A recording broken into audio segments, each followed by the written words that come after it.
Depuis le début de la guerre en Ukraine, les États baltes n'ont cessé de mettre en garde l'OTAN et l'Europe contre l'agression russe. Même lors de l'escalade du conflit, des responsables et analystes ont prédit que la Russie pourrait attaquer un pays de l'OTAN et provoquer une guerre plus large. Nous nous sommes dangereusement rapprochés de ce scénario.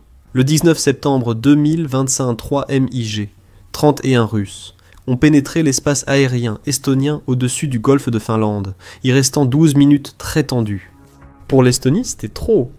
Leur solution: acheter pour 47 milliards de dollars d'armes de pointe aux États-Unis, dont un système de missiles de précision pouvant frapper au cœur de la Russie.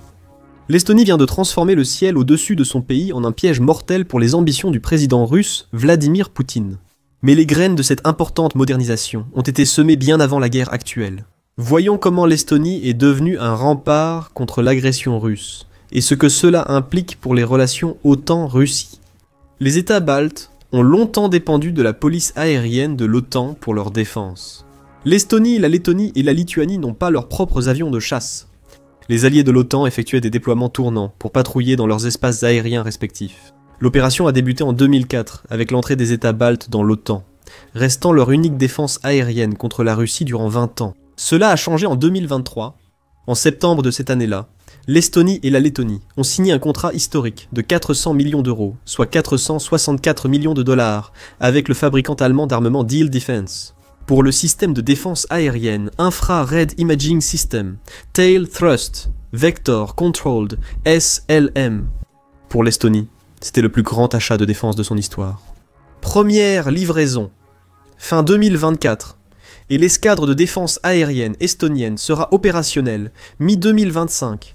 Le pays est ainsi passé de 0 système de défense à l'un des dispositifs les plus complets au monde, et ce, en l'espace d'environ 18 mois. Le Infrared Imaging System, Tail Thrust, Vector Controlled SLM est une technologie avancée, déjà largement testée face aux menaces russes sur l'un des rares champs de bataille fournissant d'importantes données. Ukraine. Depuis fin 2022, les forces ukrainiennes utilisent les systèmes Infrared Imaging System, Tail Isha Thrust, Vector Controlled, pour se défendre contre les missiles russes. Les rapports indiquent que les batteries atteignent presque 100% de réussite. Selon Helmut Rauch, président directeur général de Diehl Defense, les systèmes Infrared Imaging System, Tail Litcho Thrust, Vector Controlled ukrainiens, avaient confirmé plus de 240 destructions d'avions, missiles de croisière et drones russes à la mi-2024. En juillet 2025, une batterie Infrared Imaging System, Tail Thrust, Vector Controlled a détruit 8 missiles de croisière russes en 30 secondes. La batterie a tiré un missile par cible avec une précision parfaite, démontrant les capacités stupéfiantes du système. Chaque batterie Infrared Imaging System, Tail Shift Thrust, Vector Controlled SLM atteint des cibles jusqu'à 40 km et 21 km d'altitude. Les missiles, guidés par imagerie infrarouge avancée, sont très difficiles à cause à brouiller ou tromper par des contre-mesures. Contrairement aux systèmes radars vulnérables à la guerre électronique, les missiles Infrared Imaging System, Tail, Thrust, Vector, Controlled repèrent leurs cibles avec des capteurs infrarouges, conçus pour le combat air-air. Le spectre infrarouge est bien plus difficile à tromper avec des moyens classiques. Les avions furtifs et les bombes planantes non motorisées. Rares exceptions car sans moteur générant de chaleur, la première n'existant pas en Russie. En grande quantité grâce à d'autres systèmes de défense. Elles sont aussi plus sensibles aux interférences et ont une précision assez faible. L'Iris-T est redoutable grâce à sa capacité à engager simultanément plusieurs types de cibles. Il peut cibler l'aéronef ainsi que les munitions ou drones qu'il déploie. Grâce à la petite taille de l'Estonie, quelques batteries suffiraient à couvrir tout le pays. L'Estonie a acquis 3 batteries, Infrared Imaging System, Tail, Thrust, Vector Controlled SLM, avec lanceurs, radars, centre de contrôle et missiles. Le radar qui accompagne généralement ces batteries est le TRML 4D, fabriqué en Allemagne, qui offre une couverture à 360 degrés et peut suivre plus de 1500 cibles simultanément, à des distances dépassant 150 miles. Cela correspond environ à la distance entre Tallinn et les autres villes et villages du pays. Donc, en théorie, une station radar près de Tallinn pourrait détecter une incursion russe dans n'importe quelle partie de l'espace aérien, directement au-dessus de son territoire. L'Estonie va plus loin. En avril 2025, le Centre estonien pour les investissements de défense a annoncé vouloir acquérir un système de défense antimissile balistique à longue portée, avec un coût estimé à 1 milliard d'euros, soit 11 milliards de dollars. La liste d'achat inclut le Patriot américain, la Fronde de David israélienne, et le Solaire moyenne portée terrestre franco-italien. Ce que tous ces systèmes ont en commun, c'est qu'ils sont spécialement conçus pour intercepter le type de missiles balistiques avec lesquels la Russie aime menacer tout le monde. Et étant donné la proximité de l'Estonie avec les installations militaires russes, c'est essentiel. La ville russe de Louga, avec ses installations militaires, est à 60 miles de la frontière estonienne. Un missile Iskander-M lancé de Louga peut atteindre Tallinn en 4 minutes. Avec une vitesse de 8000 km/h et une accélération fulgurante, l'Estonie n'aurait que 4 minutes pour détecter et intercepter un missile balistique entrant. Bien sûr, les menaces provenant d'autres sources, comme les avions ou les drones, sont beaucoup plus probables. La situation géographique de l'Estonie n'aide pas, car le pays ne s'étend que sur quelques centaines de kilomètres dans toutes les directions. Un réseau de défense aérienne multicouche, pouvant gérer ces menaces, est donc essentiel pour l'Estonie. En octobre 2025, le ministre de la Défense Hanno Pevkur a confirmé que l'Estonie allait fortement accroître ses achats d'armes aux États-Unis, relevant sa limite d'approvisionnement de 500 millions à 47 milliards de dollars. Et, mieux encore, le Congrès avait déjà été informé et avait approuvé l'augmentation des exportations vers un pays qui se trouve pratiquement aux portes de la Russie et qui offre l'emplacement idéal pour organiser soit une invasion, soit un blocus. Les articles achetés évoquent une liste de souhaits pour tout planificateur militaire inquiet de l'agression russe. L'Estonie prévoit de doubler son système d'artillerie à roquettes à haute mobilité, ou système d'artillerie à roquettes, High Mobility Artillery Rocket System, passant de 6 à 12. Augmenter son système de missiles tactiques de l'armée, ou Army Tactical Missile System de 18 à 200, et acquérir le système de missiles Precision Strike, missile Precision Strike en développement. Réfléchissez à sa portée stratégique. Les missiles Army Tactical Missile System ont une portée d'environ 320 km, ce qui suffit pour atteindre profondément le territoire russe depuis la frontière estonienne. Les missiles Precision Strike, missiles en développement, devraient offrir une portée et une précision supérieures, dépassant potentiellement 500 km. Ces améliorations renforcent considérablement l'arsenal offensif estonien, surtout en s'ajoutant aux investissements défensifs antérieurs. L'Estonie est devenue un adversaire redoutable pour les forces russes, qui devront dépenser des quantités considérables de main-d'œuvre et d'équipements pour relever le défi. Le High Mobility Artillery Rocket System est devenu légendaire en Ukraine, où il a été utilisé pour détruire des dépôts de munitions russes, des postes de commandement et des centres logistiques derrière les lignes de front. Chaque lanceur tire 6 roquettes rapidement, puis se repositionne avant la contre-batterie. Cette tactique de tir et déplacement, très efficace, est l'un des principaux enseignements tirés par les analystes occidentaux de l'expérience ukrainienne. L'Army Tactical Missile System porte ce concept à un tout autre niveau. L'Army Tactical Missile System, avec 190 miles de portée, atteint tout le nord-ouest de la Russie depuis l'Estonie. Le missile était conçu pour détruire avions au sol, munitions, dépôts, batteries anti-aériennes ou cibles renforcées. Cela résulte des variations inhérentes à la conception du missile et de ses ogives. La conception originale, le M39 contenait des centaines de sous-munitions, qui déchiquetaient littéralement les cibles molles et les structures non renforcées, créant ainsi des zones de destruction plus étendues, avec un taux d'échec d'environ 2%. La grande majorité des sous-munitions explosaient avec succès et détruisaient ou infligèrent de graves dégâts. La conception unitaire, avec une ogive de 500 livres, visait à percer le blindage par énergie cinétique avant d'exploser, pour maximiser les dégâts aux cibles renforcées, véhicules militaires et bâtiments. Fait surprenant, la proximité avec la Russie pourrait avantager l'Estonie. Saint-Pétersbourg, deuxième ville de Russie et centre militaire majeur, est essentielle pour le nord-ouest du pays. Elle alimente la péninsule de Kola, avec ses armes nucléaires et installations militaires, à seulement 160 km de la frontière estonienne.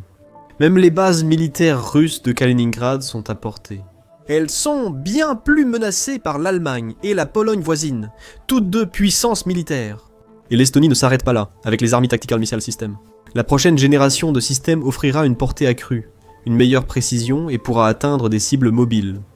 Dans des scénarios idéaux, ces missiles pourraient atteindre des cibles à plus de 500 km et menacer directement les centres de population russes. Et tout cela en utilisant des missiles qui atteignent des vitesses supersoniques et sont donc beaucoup plus difficiles à détecter et à intercepter à temps.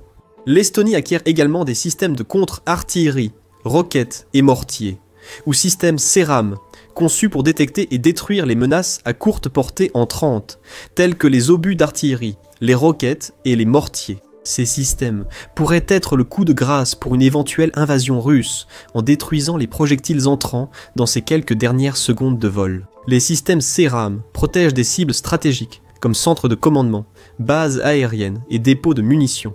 Ils deviendront sans doute une partie de la ligne de défense balte proposée, s'étendant de l'Estonie à la Lituanie. Il s'agirait du plus grand affront à l'agressivité russe dans la région, avec plus de 1000 bunkers des tranchées et des routes de ravitaillement construits dans les 3 États baltes. Lorsqu'elles sont combinées avec des défenses anti-aériennes, la Russie n'aura aucune véritable cible à frapper à l'intérieur de l'Estonie. L'Estonie répliquera en détruisant les forces ennemies ou en lançant des frappes à longue portée pour contenir les offensives russes. Pour atteindre cet objectif ambitieux face au pays au plus grand potentiel militaro-industriel, l'Estonie fait tous les efforts possibles. En juillet 2025, le ministre estonien de la Défense, Hanno Pevkur, a annoncé un plan d'investissement de 10 milliards d'euros pour la défense entre 2026 et 2029. À titre de comparaison, le produit intérieur brut de l'Estonie est d'environ 38 milliards d'euros, 44 milliards de dollars. Le pays consacre ainsi plus de 25% de sa production économique à la défense sur 4 ans. Par an, cela dépasse largement l'exigence de dépenses militaires de 5% proposée par Trump et récemment adoptée par l'OTAN. Mais l'Estonie n'est qu'un membre de la plus grande alliance militaire mondiale. L'OTAN dépense plus en investissement et budget militaire que tout le reste du monde réuni. Cela alors que la plupart des membres n'atteignaient que récemment les 2% du produit intérieur brut requis. Avec le président Donald Trump appelant à une augmentation de ce chiffre et d'autres nations réclamant un compromis qui pourrait faire grimper les budgets militaires de l'Allemagne, de la France, du Royaume-Uni et de l'Italie jusqu'à 35% du produit intérieur brut, l'OTAN pourrait recevoir une importante injection de fonds à consacrer à la recherche et à l'acquisition. Pendant des décennies, l'OTAN a intégré ses membres dans un réseau partageant les renseignements en temps réel et permettant à chaque armée d'être déployée à tout moment pour défendre les autres. En février 2025, l'OTAN a également lancé 2 nouvelles initiatives multinationales axées sur la défense aérienne. 15 alliés, dont l'Estonie, se sont engagés à élaborer des solutions plus efficaces contre les menaces aériennes, volant sous 500 pieds. Ces nations ont lancé une surveillance aérienne passive, comme la détection du bruit, pour repérer les menaces indétectables par radar.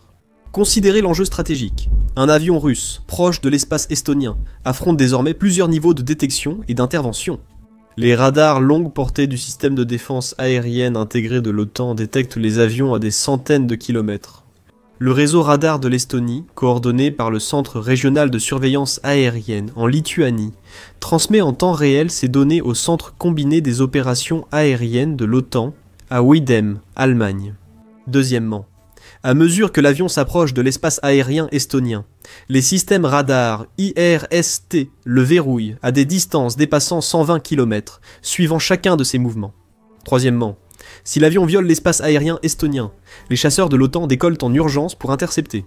Il s'agira sans doute de chasseurs F-35 de 5e génération, ou de Gripen suédois de 4e génération avancée, tous dotés de missiles, longue portée, et de systèmes de guerre électroniques sophistiqués.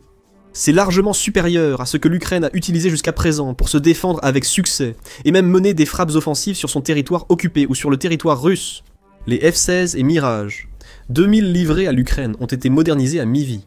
Cependant, il s'agit d'un avion de génération précédente, conçu dans les années 1970-1980. Quatrièmement, si la situation s'aggrave, les batteries IRIS-TSLM peuvent engager des cibles jusqu'à 40 km, avec une précision quasi parfaite. Les pilotes russes n'auraient que quelques secondes pour réagir avant que des missiles infrarouges n'approchent à vitesse supersonique. Cinquièmement, les systèmes CERAM assurent une défense ponctuelle contre toute attaque d'artillerie ou de roquettes que la Russie pourrait lancer en représailles. Puis, vous obtenez le 6e élément, de nouvelles capacités offensives. L'Estonie va probablement acquérir la capacité de frapper les forces russes, alors qu'elles sont encore en train de se masser du côté russe de la frontière. Dépôts de munitions, centres de commandement, bases aériennes, jonctions ferroviaires et centres logistiques sont vulnérables aux frappes estoniennes avant toute invasion. Les prévisions d'invasion de l'OTAN par la Russie ont été repoussées de 2025 à 2027, puis à 2029. L'augmentation précédente du budget joue directement en faveur de l'Estonie, créant suffisamment de puissance défensive et offensive pour potentiellement éliminer toute chance que la Russie lance une attaque contre l'OTAN. Pour envahir l'Estonie, La Russie devrait rassembler troupes et matériel à la frontière, installer des bases avancées, stocker munitions et carburant, et organiser la logistique. Ces préparatifs seraient repérés par les systèmes de surveillance de l'OTAN et offriraient des cibles pour les attaques estoniennes ou Precision Strike Missile. La Russie fait face à un dilemme. En concentrant ses forces pour une invasion, elles deviennent des cibles avant même de commencer. Si elle lance une attaque surprise sans préparation, elle manque de logistique et de soutien pour des opérations durables. La Russie ne peut probablement pas non plus attaquer l'Estonie en toute sécurité sans d'abord neutraliser ses défenses aériennes. Mais elle ne peut pas neutraliser ses défenses aériennes sans déplacer des forces à portée des frappes estoniennes. Le coût de l'agression augmente fortement. Pour les Estoniens et les pays baltes, repousser la Russie n'est pas un conflit ordinaire. Ces États ont été forcés d'intégrer l'Union soviétique il y a des décennies. Pour de nombreux Estoniens, en particulier ceux qui sont assez âgés pour se souvenir de l'époque soviétique, la menace d'une agression russe est une expérience vécue au quotidien. Ainsi, l'Estonie consacre une part de produit intérieur brut à la défense supérieure à presque tous les autres pays de l'OTAN. C'est pourquoi la moitié des hommes nés chaque année doivent maintenant servir dans l'armée. Pourquoi des parents d'âge moyen rejoignent-ils la Ligue de défense et s'entraînent-ils comme soldats? Et cela aide à expliquer tous les chiffres absurdes entourant l'investissement de l'Estonie dans les achats militaires, par rapport à la taille modeste de sa population. Pour une petite nation frontalière de la Russie, la sécurité exige vigilance, investissement et décisions rapides, malgré des ressources limitées. L'Estonie envoie un message clair, attaquez, et vous en paierez le prix. Cela fait paraître la guerre en Ukraine plus gérable en comparaison. Et pour aggraver les choses, l'Estonie n'affronte pas la Russie seule. L'incident du 19 septembre a prouvé que l'engagement de défense collective de l'OTAN est concret. Lorsque des avions russes ont violé l'espace aérien estonien, des chasseurs italiens ont réagi. Des avions suédois et finlandais ont également participé à l'interception. Le commandement de l'OTAN a coordonné toute l'opération en temps réel. Si les avions russes étaient restés un peu plus longtemps, ils auraient pu être escortés vers une base de l'OTAN à proximité et tout aurait pu dégénérer. Poutine le sait. C'est pourquoi la Russie se limite à des tactiques de zone grise qui n'activent pas l'article 5, violation de l'espace aérien. Ces 12 minutes sont des actes presque agressifs pour lesquels personne de sensé ne déclencherait une guerre. La Russie ne ferait qu'alimenter sa machine de propagande sans fin, en prétendant avoir été attaquée alors qu'elle menait des exercices innocents dans son propre espace aérien. Ironiquement, Poutine a envahi l'Ukraine pour freiner l'OTAN et montrer la force militaire russe. La guerre a plutôt provoqué la plus forte expansion de l'OTAN depuis des décennies. Dépenses de défense européennes inédites et États baltes transformés de nations vulnérables en puissantes positions défensives. En 2001, alors que les États baltes visaient l'OTAN, la réaction de Poutine fut étonnamment discrète. À la radio, il n'a rien critiqué et a même semblé féliciter les États pour leur sécurité. Ce n'était pas parce que Poutine aimait l'OTAN, mais parce que la Russie se remettait encore économiquement et n'était pas prête à défier l'Occident. À ce moment, Poutine dépendait des achats occidentaux de pétrole et gaz russe. Si cela implique de céder les pays ayant voulu quitter l'Union soviétique en premier, qu'il en soit ainsi. En 2025, Poutine se retrouve dans une situation bien différente. La Finlande et la Suède ont rejoint l'Alliance, la Finlande ayant perdu des terres au profit de l'Union soviétique durant la Seconde Guerre mondiale. La seconde a tenté de rester neutre pendant la guerre. Ces deux ajouts ont doublé la frontière OTAN-Russie, limitant encore les options russes pour une invasion terrestre, car ses arsenaux et ports sont désormais plus exposés. Et l'Ukraine, malgré des pertes horribles, a tenu tête aux forces russes, infligeant des pertes catastrophiques en hommes et en matériel. Chaque provocation russe entraîne un renforcement de l'OTAN. Il y a 5 ans, l'investissement de 10 milliards d'euros de l'Estonie dans la défense aurait été impossible politiquement. L'Allemagne pourrait lever ses limites de dépenses et collaborer avec la France et la Grande-Bretagne pour élargir la dissuasion nucléaire à toute l'Europe, ce qui est jugé nécessaire et prudent. Cela signifie que la violation de l'espace aérien en septembre était un test. La Russie testait la rapidité et la coordination de la réponse de l'OTAN, ainsi que d'éventuelles failles. Elle a obtenu sa réponse. L'OTAN a réagi en quelques minutes, avec une coordination parfaite, sans faille. La Russie a aussi reçu un message inattendu. La petite nation de 13 millions d'habitants sera bientôt équipée de certains des systèmes d'armes défensifs et offensifs les plus avancés au monde. La Russie se relève encore industriellement de la guerre, et ne pourra sans doute pas lancer d'offensive avant plusieurs années. Cela permet à l'Estonie de convaincre l'OTAN d'accroître ses efforts. Merci d'avoir regardé. Pour en savoir plus sur la défense des pays baltes, regardez notre vidéo sur la ligne de défense balte. Et pour rester informé sur la façon dont la guerre en Ukraine et les évolutions de la sécurité européenne redéfinissent la politique mondiale. Abonnez-vous à The Military Show pour des vidéos quotidiennes.